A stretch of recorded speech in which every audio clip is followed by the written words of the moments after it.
Hey, Derek, I hope you're well. I've got your second set of images open inside of Photoshop here. At least now I do. And we'll take a look at them. Hopefully, you're getting some value from these videos. Jump into it. So, first image, and actually, this is kind of a theme for all the images that you sent over. Processing's really good, man. Like you have a really nice subtle touch with your processing. It's natural, but I can tell that it's you're doing a good job with like optimizing the dynamic range. Like in this scene, you've got these really dark tones in the foreground. I know how much darker those were than those background highlights. So you're doing a really good job at managing the dynamic range of these scenes. Um, this image, and I think a lot of my critiques this time around are just going to be compositional because post processing for the most part is really, really good. But anytime that you have like all of your interest in a kind of a layered um, horizontal fashion, like all of the interest is horizontal in this frame. You have layer number one, you have layer number two, you've got streaming light, you got layer number three, especially with those light beams coming through. Anytime that all the interest is horizontal, I often start trying to think of whether the tops and the bottoms of the frame are actually adding much. Like for example, in this particular case, I feel like above this darkest cloud, this part of the sky doesn't add a lot to the frame. And in fact, it just kind of takes up space. And if we just did a simple crop where we just crop in from the top, something like this, and maybe in from the bottom, something like this, by going with this more 16:9 aspect ratio, we're filling the frame with all the best stuff. And we're really emphasizing the fact that this photo is really all about layers. So in this case, like just a simple crop, in my opinion, really changes the image. Um, White balance wise, maybe we have a little bit more green than I would personally choose, but I'm a magenta addict, so take that with a grain of salt. Really good job on the processing. I love the layers of light. I love the light beams in the background. Potentially, you could emphasize that just a little bit. Just starting in a slightly darker place with that background. I'm going to do just a super quick and dirty adjustment where I'm going to grab the background here. And obviously, this is not going to be, it's not going to be a great job that I'm about to do here, but I just want to quickly illustrate the point. Just quickly do that, hit OK. So I've made a selection of the background. Now we'll just grab a simple brightness contrast adjustment layer and kind of bring down the brightness, maybe add a little contrast to that background, just the tiniest bit. And the only reason I'm doing this is so now we could go in with like a dodge burn layer and maybe make a selection of the highlights to paint through. So I'm just going to try to make a selection of this light beam in the background without selecting too much of that mountain around it. Something like this. Make a selection of it, and then we can go in and just kind of emphasize some of the special stuff, right? So we've got this beautiful light beam back here. If I could just go 10% opacity brush and just emphasize it just a little bit. It's one of my favorite things to do in post-processing in general is just emphasize my favorite parts of the image. And then we could just hit some of those hills and whatnot. Something like that.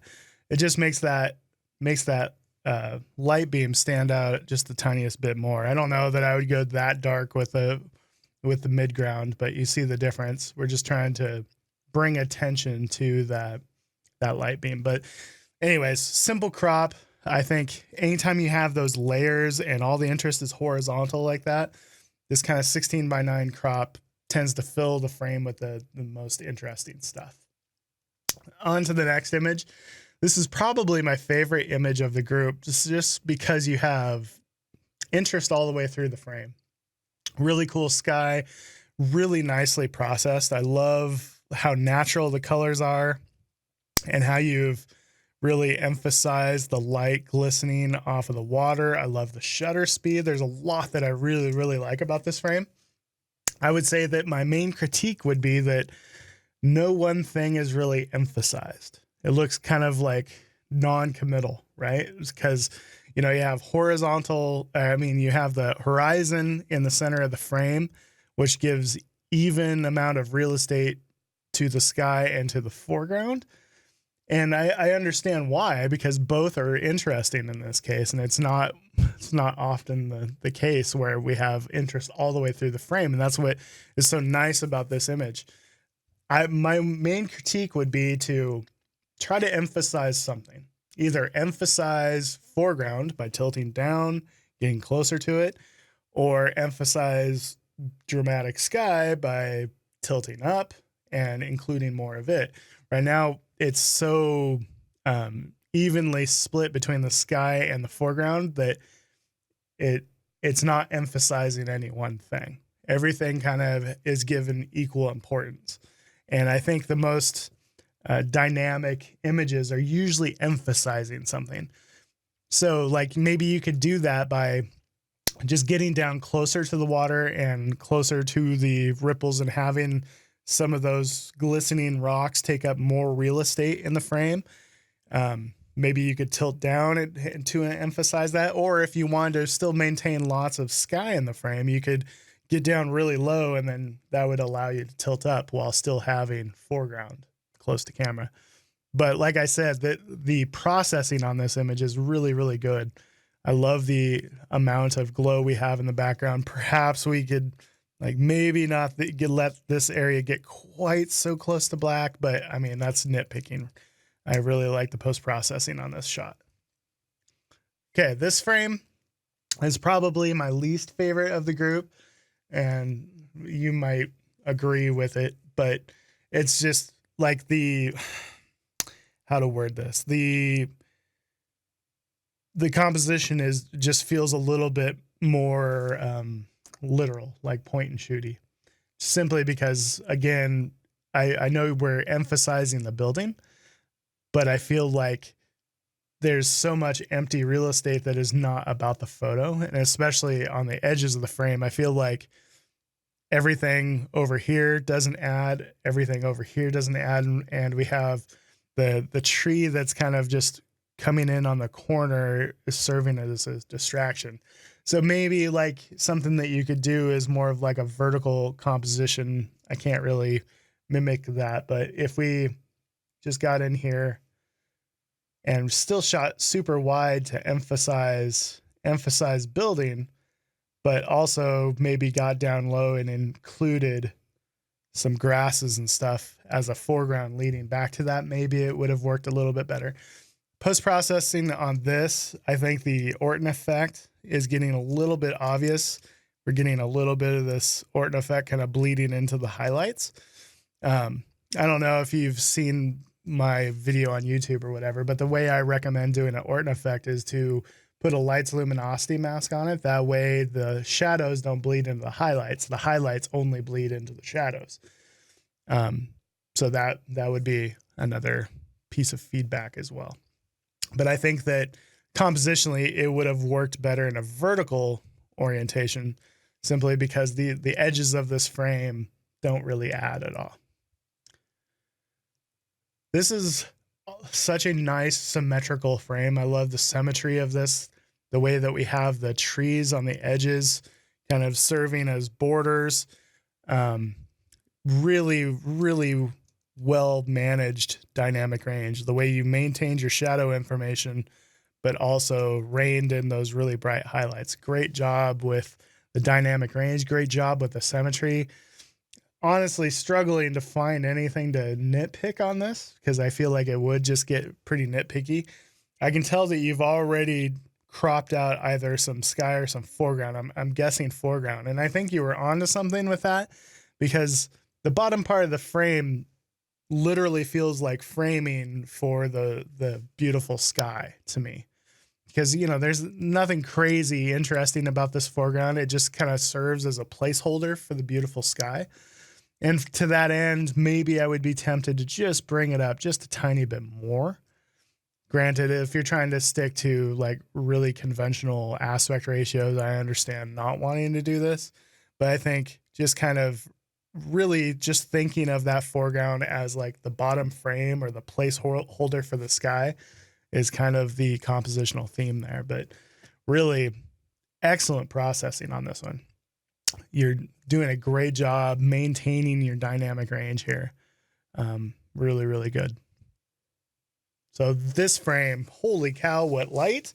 And I can totally relate with how hurried these moments are, because usually it's like you're driving up the road and you realize, holy crap, the sky is going off. I have to photograph something with this light. And compositionally, that's exactly kind of how this feels. Like the light is absolutely amazing, but I feel like the road really takes away from the composition simply because it's so far over to the left. And so like I've kind of, when I first opened this image, I asked myself, well, what would I even do different here? And I think there's a couple different ways you maybe could have shot it. So you could obviously like use the road, you know, you go off to the left side of it and kind of have the road snaking through the frame, kind of leading the viewer's eye back towards that beautiful light. Or another option would be to just kind of get in here and use this light raking across the foreground with this fence line, kind of serving as a diagonal line out towards the light. Obviously, you wouldn't be able to include the light source, but sometimes when you get crazy light like this, it almost feels a little bit better and more mysterious to not quite include that light source, because this streaming light is interesting enough on its own. But when we include the actual sun star and the sunburst, it's really important that if we're going to have that bright light source that's going to dominate the eye, it needs to be in a very good place. You know, it needs to be behind a main subject of some kind, or it needs to be a little bit more central to the composition, because the eye is going to go to it first, guaranteed. And if you think about it, we have road and light source all on this left side frame. So like, you know, another frame could have just simply been something like this, where maybe we shot something a bit more like this, where it's about the road leading back into the light and those beautiful layers there. I think that's another composition that might have worked a little bit better, just simply because those brightest highlights are going to be, you know, at the end of those leading lines, which would be the road. I think the way I probably would have found myself tempted to shoot it would be just using these layers in the background, something a little bit more telephoto, something like this, because these beautiful light and the layers that are happening in the mountains is kind of subject enough to where you could just use these trees for a little bit of a sense of depth, something like this.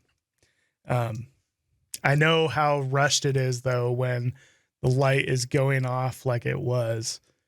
It's really hard to eliminate, especially when you got the light raking across your foreground there. How do you not include that? But I think something maybe a little bit more, I don't know. It's a tough scene because gorgeous light, but you weren't in the most optimal place here. Let me zoom back out. I'm just thinking that including a little bit less of the foreground and making it more about the layers might have been slightly more successful, but post-processing wise, you nailed it. Like, again, you handled the dynamic range really well. If I go back to the full image here, you handled this dynamic range really well. You reined in those highlights really well. I like the amount of blue that you left in the frame, because then you get that nice color contrast between the blue shadows and the warm light. If you warm this up beyond daylight, it's just going to turn into a wash of yellow and orange, and you don't want that. But I think, like, looking back through these images, this composition is very solid.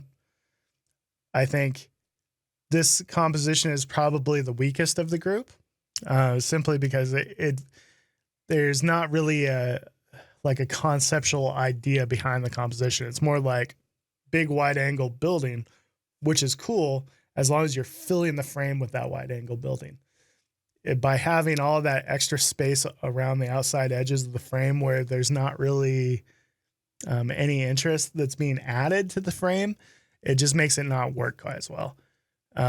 This frame, like I said, you have all these different layers of interest, but you have to emphasize something, I feel like, or at least it was something I try to do in my photography. It doesn't make it right, but it's something I'm always thinking about is I want to emphasize something. I want to tell the viewer, look at this first, because this is important.